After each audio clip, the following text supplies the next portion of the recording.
Thank you so much for your presentations. I'm Eileen Dombo. I'm an associate professor with the National Catholic School of Social Service. I do know that because my area of research is sexual trauma and sexual violence, about 1% of allegations are false allegations. Mm-hmm.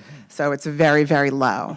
And the false memory is a whole other debate from a clinical standpoint that would take us, I think, a little bit off track, but I'm happy to talk to you later.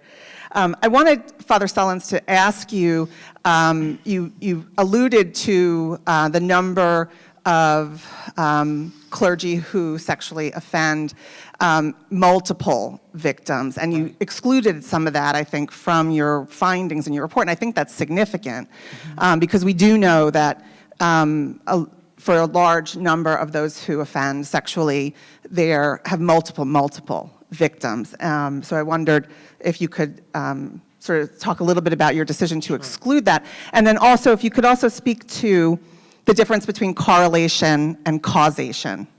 Because I think, when we teach our students in social work as a social science about findings and how to interpret findings, there's a big difference between correlation, two things happening at the same time, and causation. Right? So I know that in the fall when I went to my daughter's soccer games on Saturdays, it rained 90% of the time.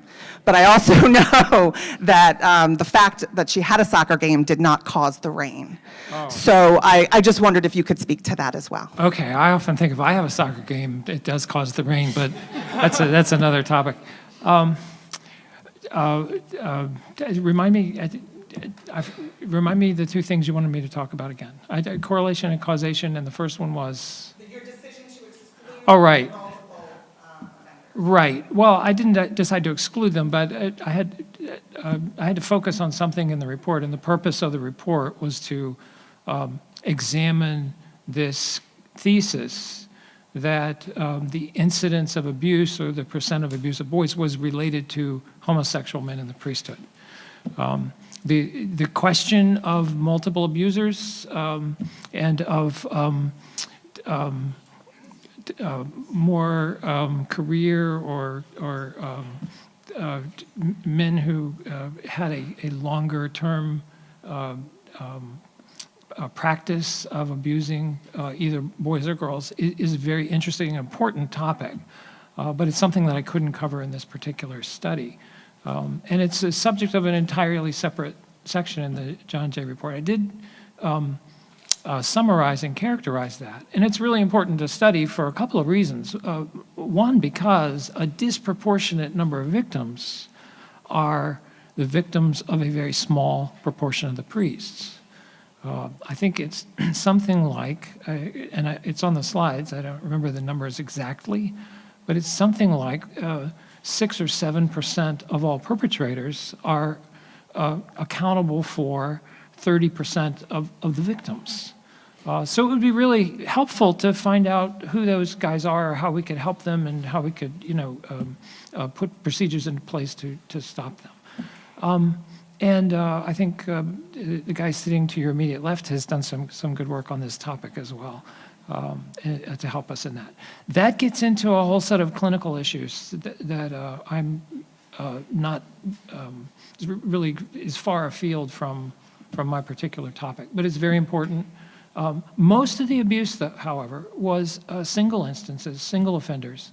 And so that's the larger problem that we've had in the Catholic Church nowadays. I will tell you, as part of the good news that we're going to report on is that the number of serial offenses has dropped dramatically.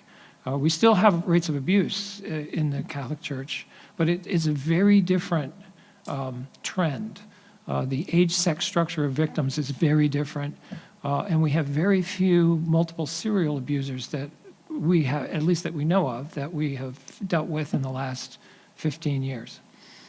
Thanks for the question, Eileen.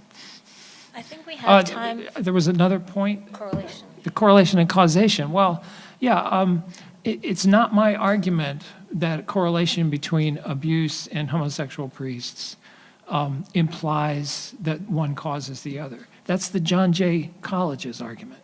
They raised that thesis in order to show that there was not a correlation there.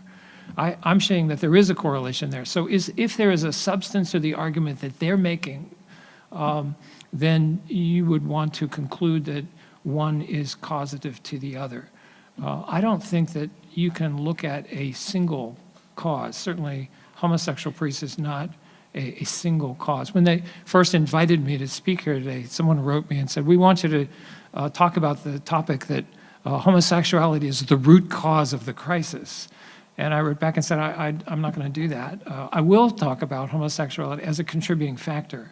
And certainly the homosexual subcultures is a contributing factor. Power is a contributing factor.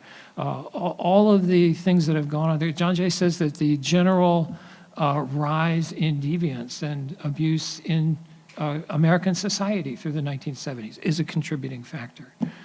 So all of these go into that. Thanks.